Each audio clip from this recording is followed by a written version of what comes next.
News కి స్వాగతం. ప్రత్యక్ష ప్రసారం తెలంగాణ భవన్లో బీఆర్ఎస్ నేతల ప్రెస్ మీట్. కేసీఆర్ పూర్తి చేసిన సీతారామ ప్రాజెక్టుకు రిబ్బన్ కట్ చేసి మేమే చేశామని చెప్పుకుంటున్నాడు.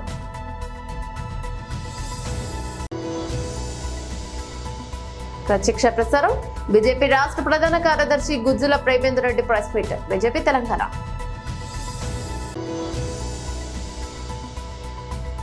బంగ్లాదేశ్ లో హిందువులపై జరుగుతున్న నరమేధానికి నిరసనగా ర్యాలీ.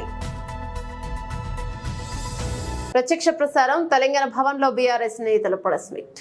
పార్టీది గౌరవనీయులు కేసీఆర్ గారు అంటేనే నీళ్లు గుర్తొస్తాయి. నీళ్ల మనిషి కేసీఆర్ గారు. ఈ రాష్ట్రం చుట్టూ తెలంగాణలో ఉమ్మడి 10 జిల్లాలని 33 జిల్లాలు చేసి 33 జిల్లాలు సస్యశ్యామలం కావడానికి తెలంగాణ రాష్ట్రం చుట్టూ ఒక పిల్లలు విద్యార్థులు చదువుకోవడానికి తల్లిదండ్రులు ఎట్లయితే కష్టపడి చదివిస్తారో వాళ్ళకి ఎక్కడ కూడా ఇబ్బంది రాకుండా ఉండడం కోసం వాళ్ళకి కావాల్సిన నిధులో డబ్బులో ఏదో ఒకటి డిపాజిట్ చేసి వాళ్ళని ఎట్లయితే కంటికి రెప్పలా కాపాడుకుంటారో కేసీఆర్ గారు కూడా రైతులను కాపాడు కోసం తెలంగాణ రాష్ట్రం చుట్టూ అనేక నీటి వనరులను డిపాజిట్గా చేసి పెట్టారు. ఈ రాష్ట్రాన్ని ఎప్పుడు కూడా కరువు కాటక రాకుండా చూడడం కోసం. అందులో భాగమే ఈ సీతారామ కేసీఆర్ గారి మానస పుత్రిక. కాంగ్రెస్ పార్టీ వాళ్ళు చెప్తున్నట్టు ఇరిగేషన్ శాఖ మంత్రి గారు కూడా స్వచ్ఛందంగా చెప్పారు 7,500 కోట్లు ఖర్చు పెట్టారు. అవును, నిజాం, 100కి 100 బాలు నిజాం. 7,500 కోట్లు ఖర్చు పెట్టి ఖమ్మం జిల్లాను సస్యశ్యామలం చేయడం, ప్రతి ఎకరాకు నీళ్లు ఇవ్వడం కేసీఆర్ గారి ఆలోచన. కాబట్టి ఖచ్చితంగా ఆ దిశగానే ముందుకెళ్ళడం జరిగింది.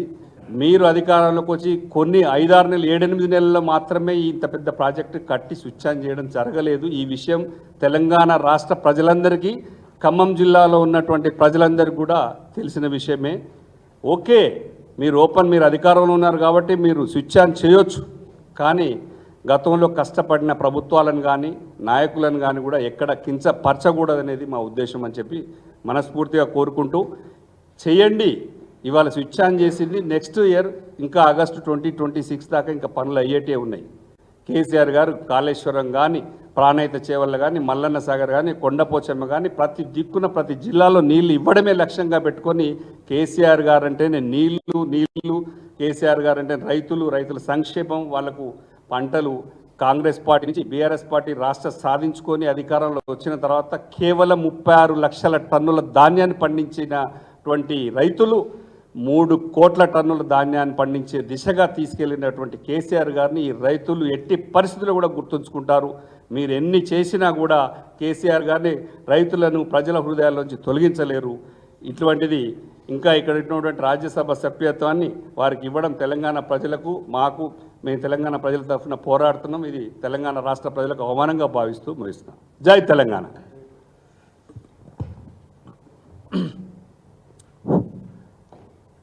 మీడియా మిత్రులందరికీ నమస్కారం. Print and electronic media, photo video journalist అందరికీ కూడా. గతంలో ఆంధ్రప్రదేశ్ గవర్నమెంట్ ఉన్నప్పుడు ఏంటంటే పిసిసి ప్రెసిడెంట్ అనగానే తెలంగాణలో ఎవరు కూడా తక్కువ. పిసిసి కాంగ్రెస్ కానీ బీజేపీ కానీ ఏ పార్టీ అయినా కూడా తెలంగాణ వల్లే పిసిసి ప్రెసిడెంట్, పక్క తెలంగాణలో బీజేపీ ప్రెసిడెంట్, సిపిఐ కానీ సిపిఎం కానీ ఏ పార్టీ పెట్టినా కూడా ఇక్కడ పుట్టిన వాళ్ళకే, ఈ తెలంగాణ వాళ్ళకే ఉండేది.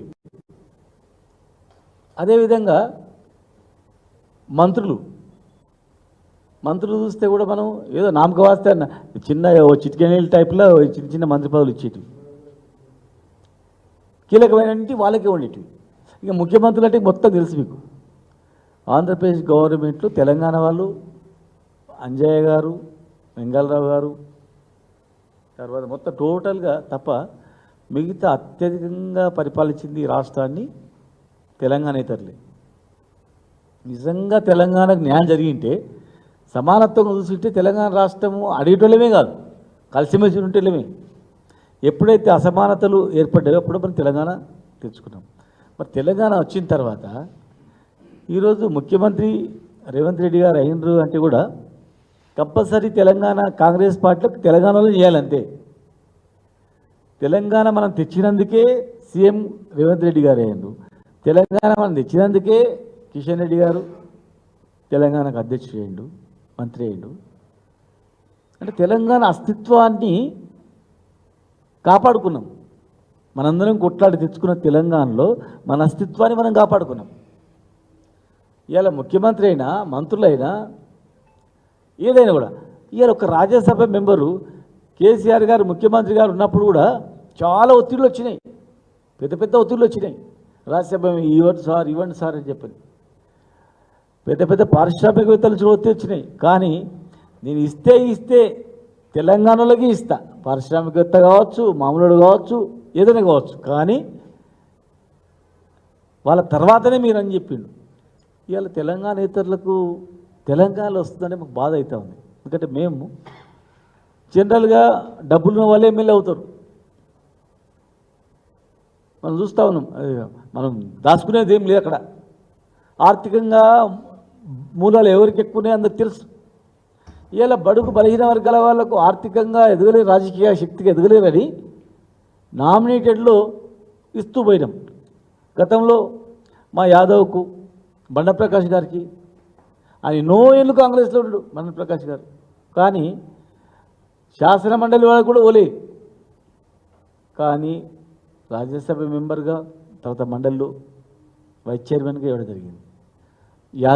మా యాదవ్ గారు 30 సంవత్సరాలు పార్టీ అధ్యక్షుడిగా ఉన్నాడు, నల్గొండ జిల్లా అధ్యక్షుడిగా సేవ చేసిన పార్టీ, కానీ ఆయనకు రాలే.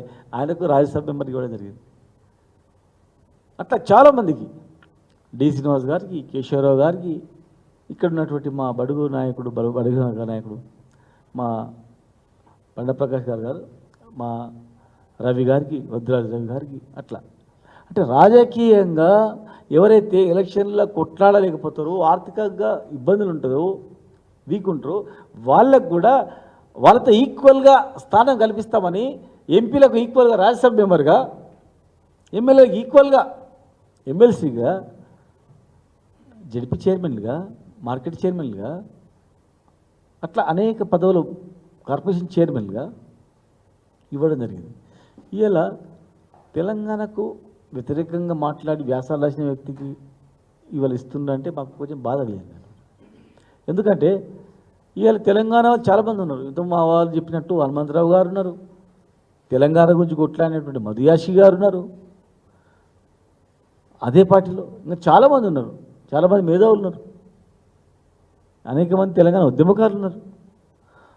వాళ్ళకి ఇచ్చిన మేము సంతోషపడే వాళ్ళం. ఎందుకంటే ఈ తెలంగాణ కొట్లాడి మేమందరం కొట్లాడి జైలుకు పోయి కేసులు పెట్టుకొని కష్టాడు మీ కళ్ళ ముందర కష్టపడి చెమట రక్తం కరిగించి తెచ్చిన తెలంగాణలో తెలంగాణ వాళ్ళు ఎవరైనా కానీ ప్రయోజనం పొందుతున్నారని మేము సంతోషపడతాం. కానీ తెలంగాణ రక్తం లేనటువంటి వాళ్ళు, తెలంగాణ అస్తిత్వాన్ని ఎప్పుడు బలపరిచినటువంటి వాళ్ళు, తెలంగాణ గురించి మాట్లాడినటువంటి వాళ్ళు, తెలంగాణకు వ్యతిరేకంగా మాట్లాడిన వాళ్ళకు మా తెలంగాణ గడ్డ మీద ఒక పోస్ట్ వస్తుందంటే చాలా బాధాకరమైన విషయం. కనుక ఇప్పటికైనా ఆ పార్టీ అంతర్గత విషయం ఉండొచ్చు అది, కానీ ఒక తెలంగాణ బిడ్డగా, తెలంగాణ ఉద్యమ నాయకుని బిడ్డగా, తెలంగాణ ఉద్యమ నాయకునిగా తెలంగాణ తెచ్చుకునే వాళ్ళం మేము. కనుక మేము మనం తెచ్చుకున్న తెలంగాణలో ఎవరో మీరు లబ్ధి పొందండి, ఎవరు లబ్ధి వ్యతిరేకంగా మాట్లాడినొచ్చారు కనీసం వాళ్ళకని ఇవ్వండి. కానీ తెలంగాణ కానులకు, తెలంగాణకు అస్తిత్వాన్ని కాపాడిన వాళ్ళకు తెలంగాణ పోస్టు తెలంగాణలో ఉన్నటువంటి మనందరి రాజ్యసభ మెంబర్ అంటే అందరు ఎమ్మెల్యేలు ఓటేయాలి.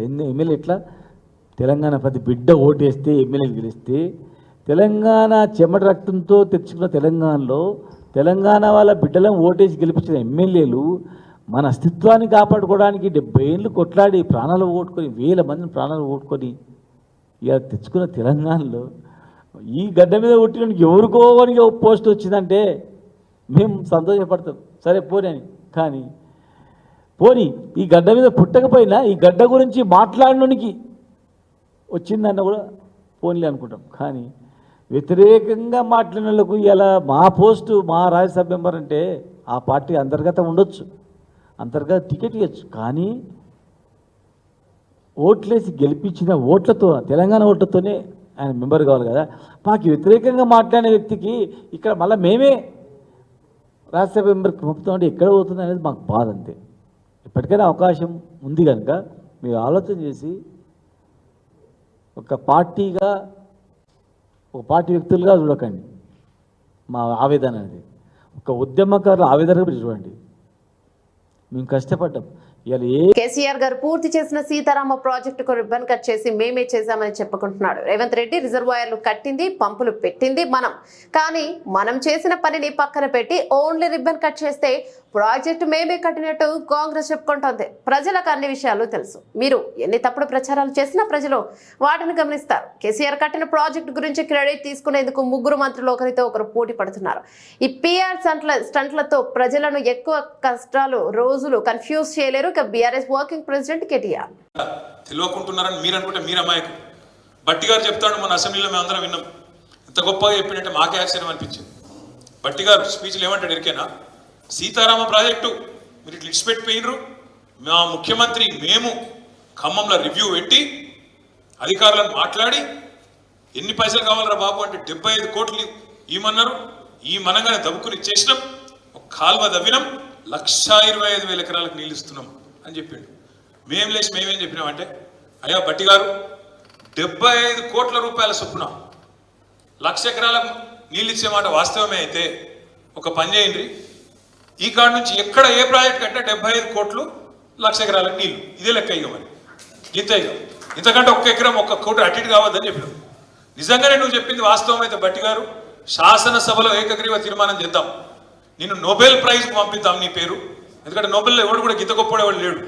75 కోట్ల రూపాయలతో 1,00,000 ఎకరాలకు నీళ్ళు ఇచ్చిన మహానుభావుడు ఇంజనీర్ ఎవరు లేరు. కాబట్టి మా బట్టన్నకు నోబెల్ ప్రైజ్ ఇవ్వాలని చెప్పి మేము ప్రతిపాదన పెడతామని. మాకు మైక్ ఇయ్యలే అనుకో, అవి మైక్ ఇస్తే ఇజ్జత అవుతుంది కదా, ఇయ్యలే అంటే ఎట్లుంటుందంటే ఒక ఇట్లుంటాయి అబద్ధాలంటే. ఇదివరకు మనం కట్టిన పంప్ హౌస్లు ఎక్కడో పోయినాయి, మనం కట్టిన రిజర్వాయర్ ఎక్కడో పోయింది, నీళ్ళు ఎత్తుడు ఎక్కడో పోయింది, పంపులు పెట్టింది ఎక్కడో పోయింది. ఆఖరికి వచ్చి చిన్నగా అవసరం లేని కాలువ తవ్వి ఆ కాలువల నడుకొని నీళ్లు పోసి ఇప్పుడు నేనే చేసిన అని చెప్పుకుంటానికి అలా రిబ్బన్ కట్టింగ్ పోయాడు ముఖ్యమంత్రి. ఇక ఆ పార్టీ దానికి మళ్ళీ ముగ్గురు మంత్రులు. ఒక ఆయన ఒకరోజు పోతాడు, ఆయన పోయి మట్టిని ముద్దాడుతాడు ఒక ఆయన, ఇంకొక ఆయన నెత్తి మీద నీళ్ళు చల్లుకుంటాడు, ఇంకొక ఆయన మొత్తం నేనే చేసిన ఈయన లొల్లి. ఇవాళ ముఖ్యమంత్రి పోయి ఆఖరికి మళ్ళీ ఆయన లొల్లి. ఈ పిఆర్ స్టంట్లతోని ఈ డ్రామాలతోని ప్రజలను ఎక్కువ రోజులు పిచ్చోళ్ళని చేయలేరు, కన్ఫ్యూజ్ చేయలేరు. ప్రజల అమాయకులను మీరు అనుకుంటారు కాదు, ప్రజలకు అన్నీ తెలుసు, అన్ని వాళ్ళ అనుభవాలు ఉన్నాయి. అందుకే మన గణపురంలో కూడా ఆగమయ్యేది లేదు, తొందరపడేది లేదు. రాజన్నతో కూడా నా ప్రార్థన. ప్రత్యక్ష ప్రసారం. బీజేపీ రాష్ట్ర ప్రధాన కార్యదర్శి Gujjula Premender Reddy press meet, BJP Telangana.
బంగ్లాదేశ్లో హిందువులపై జరుగుతున్న నరమేధానికి నిరసనగా హిందూ ఉద్భవ సమితి అధ్యక్షుడు తిరుపతి రెడ్డి ఆధ్వర్యంలో ఆదర్శ్ హిల్స్ నుండి మీర్పేట్ చౌరస్తా వరకు నిరసన ర్యాలీ చేపట్టడం జరిగింది.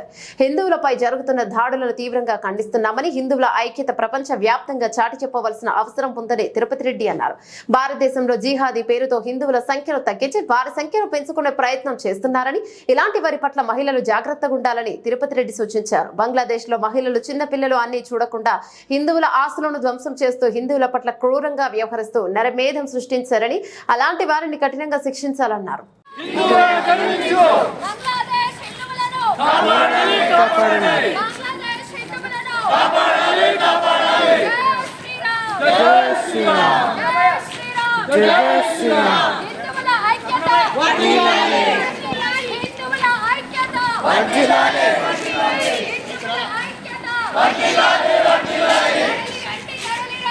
హిందువులందరూ తరలి రండి.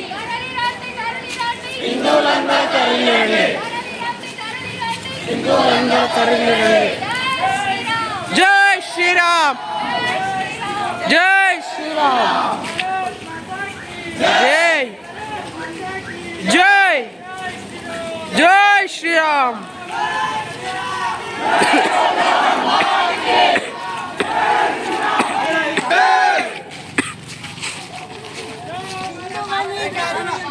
హిందువుగా జీవించు, హిందువుగా జీవించు. జై శ్రీరామ్, జై శ్రీరామ్, జై జై బోలో హనుమాన్ కే, జై బోలో హనుమాన్ కే. హిందువులందరూ తరలి రండి, హిందువులందరూ తరలి రండి, హిందువులందరూ తరలి రండి. బంగ్లాదేశ్ కాపాడండి, కాపాడండి, కాపాడండి. హిందూ జై శ్రీరామ్, జై శ్రీరామ్, జై జై జై. హిందువులని కాపాడండి, బంగ్లాదేశ్ హిందువులని కాపాడండి.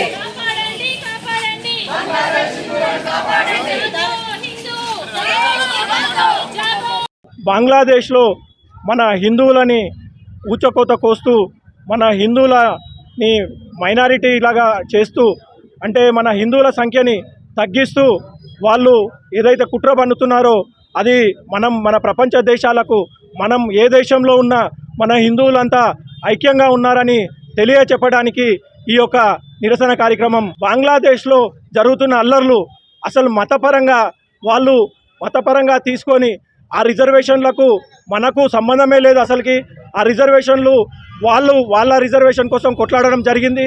వాళ్ళ రిజర్వేషన్లు రేపు అనుభవిస్తే వాళ్ళే అనుభవిస్తారు, మనకు కాదు. కానీ కేవలం వాళ్లకు మన హిందువులను చంపడానికి, మన హిందువుల మెజారిటీని తక్కువ చేయడానికి వాళ్ళకు కేవలం ఒక కారణం కావాలి. అదే కారణం ఇప్పుడు బంగ్లాదేశ్లో చూపిస్తూ మన హిందువులపై విచక్షణ రహితంగా దాడులు చేస్తూ, మన హిందువుల ఆస్తులను ధ్వంసం చేస్తూ, మన హిందువులని దెబ్బతీస్తూ వస్తున్నారు బంగ్లాదేశ్లో. కాబట్టి మనం ప్రపంచంలో మన హిందువులు ఎక్కడున్నా, ఏ దేశంలో ఉన్నా, ఎవరికి ఏమైనా ఒక గీత తాకినా కానీ హిందువులకు మేమంతా ప్రపంచంలో ఉన్న హిందువులమంతా ఏకమయ్యి దాన్ని నిరసిస్తామని ఈ సభాముఖంగా ఈ మీడియా పరంగా చెప్తున్నాము. అలా భారతదేశంలో మనం మెజారిటీగా ఉన్నాము. రాబోయే కాలంలో వాళ్ళు మెజారిటీ రావడానికి చాలా ప్రయత్నాలు చేస్తున్నారు. కాబట్టి మనము వీళ్ళని ఎలా తిప్పికొట్టాలి, వీళ్ళని మెజారిటీ కిందికి రానియకుండా మనం ఎలా తిప్పికొట్టాలి, మనం మెజారిటీ వాళ్ళం మనం ఎలా ఉండాలనో అలాగనే ఉంటూ మనం అదే లెవెల్ మెయింటైన్ చేస్తూ వాళ్ళు చేసిన ప్రతి కుట్రని మనం భగ్నం చేస్తూ మనం హిందువులం ఐక్యంగా ఉండాలని. మన భారతదేశంలో చాలా మటుకు మన ఆడపిల్లలని జిహాద్ పేరు మీద, లవ్ జిహాద్ పేరు మీద మన ఆడపిల్లలను మోసం చేస్తూ, మన ఆడపిల్లలను పెళ్ళిళ్ళు చేసుకుంటూ, ఎత్తుకెళ్ళి పెళ్ళిళ్ళు చేసుకుంటూ, వాళ్ళని నాలుగు నెలల తర్వాత మోసం చేస్తూ వస్తూ వాళ్ళు మన ఆడపడుచులతోటి పిల్లలను అంటూ వాళ్ళు తీసుకొని వాళ్ళు మెజారిటీగా రావాలని చూస్తున్నారు. మన ఆడపిల్లలను చంపేస్తూ సూట్ కేసులలో పెడుతూ చెరువులలో పడేస్తున్నారు. కాబట్టి ఈ సభాముఖంగా హిందూ ఆడపిల్లలకు చెప్పడం ఒకటే, చాలా జాగ్రత్తగా ఉండాలి. ఎవరైతే మత మార్పిడి మతం పేరుతో ఎవరైతే పేర్లు మార్చుకొని మనకు దగ్గర కావాలని చూస్తున్నారో వాళ్ళని పసిగట్టి వాళ్ళని ఎంబడే తిప్పికొడుతూ జాగ్రత్తగా ఉండాలని మేము మా హిందూ ఉత్సవ సమితి తరఫు నుంచి మేము కోరుకుంటున్నాము. రాబోయే కాలంలో కూడా ఎలాంటి హిందువుల మీద ఎలాంటి వ్యతిరేక కార్యక్రమాలు చేసినా మా హిందూ ఉత్సవ సమితి ముందుండి కాపాడుతుంది. ఏమైనా ఎవరికైనా ఎలాంటి ప్రాబ్లం వచ్చినా మా హిందూ ఉత్సవ సమితి ముందుండి వాళ్లకు రక్షణగా ఉంటుంది. కాబట్టి తెలంగాణలో కొత్తగా శాసనమండలి సభ్యులుగా నియమితులైన ప్రొఫెసర్ కోదండరాం, జర్నలిస్ట్ అమీర్ అలీ ఖాన్ ప్రమాణ స్వీకారానికి బ్రేక్ సంగతి తెలిసిందే. ఈ నేపథ్యంలో యథాతథ స్థితి స్టేటస్ కొనసాగించాలని ప్రధాన న్యాయమూర్తి నేతృత్వంలో హైకోర్టు ధర్మాసనం తాత్కాలిక మధ్యంతర ఉత్తర్వులను జారీ చేసింది. గతంలో గవర్నర్ కోటాలో ఎమ్మెల్సీ అభ్యర్థులుగా దాసోజు శ్రవణ్, కుర్రా సత్యనారాయణ పేర్లను సిఫారసు చేస్తూ అప్పటి ప్రభుత్వం గవర్నర్ కు ప్రతిపాదనలు పంపింది. అయితే 2023 సెప్టెంబర్ 19న అప్పటి గవర్నర్ తమిళిసై సౌందరరాజన్ వాటిని తిరస్కరించారు. అప్పటి గవర్నర్ నిర్ణయాన్ని సవాలు చేస్తూ శ్రవణ్, సత్యనారాయణ హైకోర్టులో వేర్వేరుగా పిటిషన్లు వేశారు. రాజ్యాంగంలోని ఆర్టికల్ 171 ప్రకారం తనకున్న విస్తృత అధికారాల పరంగా ప్రభుత్వ ప్రతిపాదనలు తిరస్కరించనున్నట్లు గవర్నర్ చేసిన ప్రకటనను వారు సవాలు చేశారు.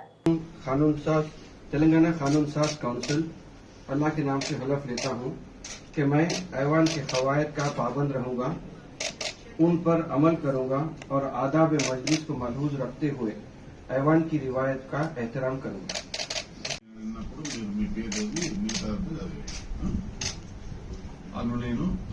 ఎం కోదండరామారెడ్డి అను నేను శాసన పరిషత్తు సభ్యునిగా నామనిర్దేశం అయినందున శాసనం ద్వారా నిర్మితమైన భారత రాజ్యాంగం పట్ల నిజమైన విశ్వాసం, విధేయత చూపుతానని, భారతదేశ సార్వభౌమాధికారాన్ని, సమగ్రతను కాపాడుతానని, నేను స్వీకరించబోయే కర్తవ్యాన్ని శ్రద్ధాసక్తులతో నిర్వహిస్తానని పవిత్ర హృదయంతో ప్రతిజ్ఞ చేస్తున్నాను.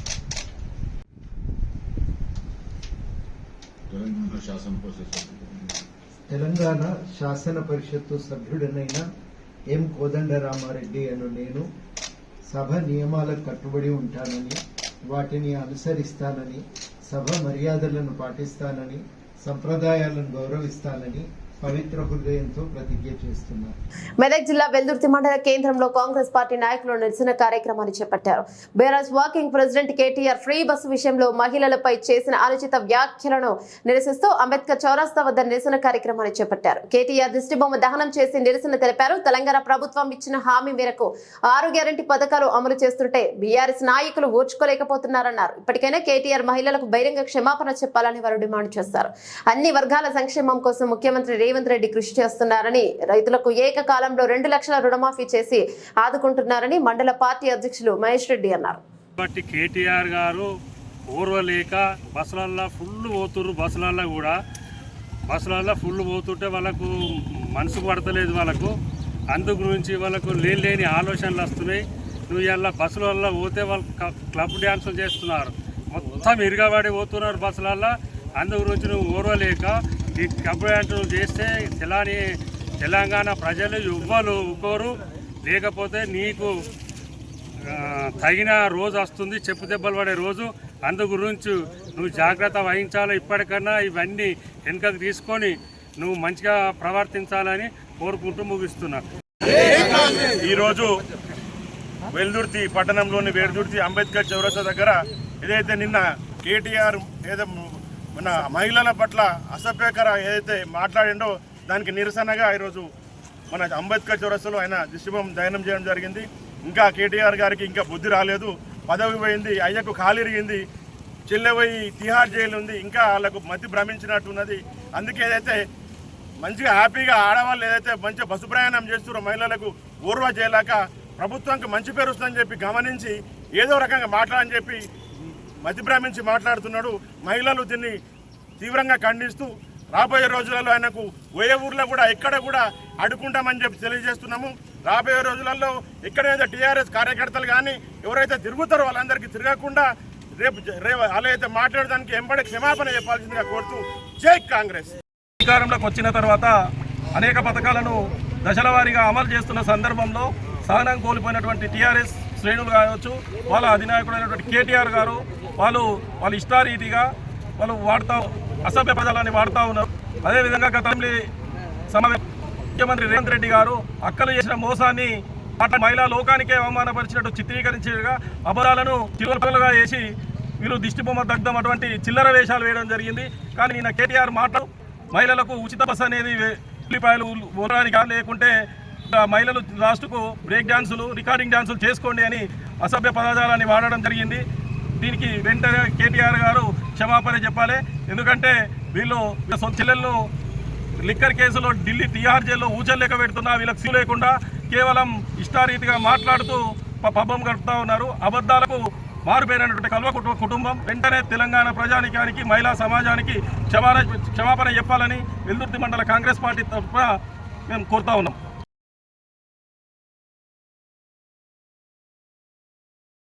షాద్నగర్ లో దళిత మహిళపై పోలీసుల 3rd డిగ్రీ ఘటన మరొక ముందే వికారాబాద్ జిల్లా బషీరాబాద్ మండల పోలీస్ స్టేషన్ లో మరో దళిత మహిళ చిత్రహింసలకు గురైంది.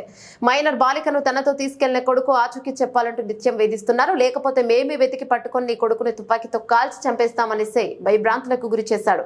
గత 3 నెలలుగా నిత్యం పోలీస్ స్టేషన్ కు వచ్చి విచారణకు హాజరు కావాలని ఎస్ఐ హుకుం జారీ చేస్తాడు. రోజు తనకు విచారణ పేరుతో తనను చిత్రహింసలకు గురి చేస్తున్నాడని సదరు దళిత మహిళ ఎస్ఐ రమేష్ కుమార్ ఆరోపణలు చేసింది.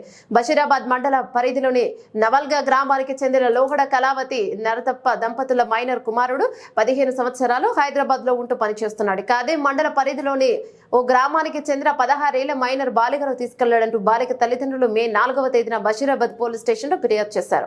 ఆ రోజు నుంచి నిత్యం పోలీస్ స్టేషన్ కి బాలుని తల్లి కళావతిని పిలిపించి ఎస్ఐ రమేష్ కుమార్ చిత్రహింసలకు గురి చేస్తున్నాడు. దళిత మహిళనైన నన్ను గత 3 నెలలుగా ఉదయం 9 గంటలకు పోలీస్ స్టేషన్ కు పిలిపించుకొని మధ్యలో విచారణ పేరుతో కాలు చేతులపై తీవ్రంగా కొట్టి రాత్రి 9 గంటలకు తిరిగి ఇంటికి పంపిస్తున్నారని కళావతి బోరున విలపించింది. ఇలాంటి పోలీస్ అధికారుల వల్లనే ఈ యొక్క ప్రభుత్వానికి గిట్ట చెడ్డ పేరు వస్తుంది. కాబట్టి స్థానిక ఎమ్మెల్యే గిట్ట ఇలాంటి బాధితులకు న్యాయం చేయాలని చెప్పి ప్రజా సంఘాలుగా డిమాండ్ చేస్తున్నాం. బులెటిన్ ముగించే ముందు హెడ్లైన్స్ మరోసారి. ప్రత్యక్ష ప్రసారం తెలంగాణ భవన్లో బీఆర్ఎస్ నేతల ప్రెస్ మీట్. కేసీఆర్ పూర్తి చేసిన సీతారామ ప్రాజెక్టుకు రిబ్బన్ కట్ చేసి మేమే చేశామని చెప్పుకుంటున్నాడు.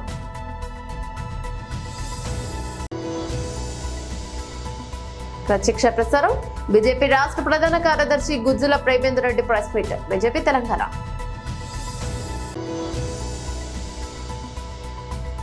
బంగ్లాదేశ్ లో హిందువులపై జరుగుతున్న నరమేధానికి నిరసనగా ర్యాలీ. ఇవి బులెటిన్లోని అప్డేట్స్. మరో బులెటిన్లో మళ్ళీ కలుసుకుందాం. అందరికి సెలవు. నమస్తే.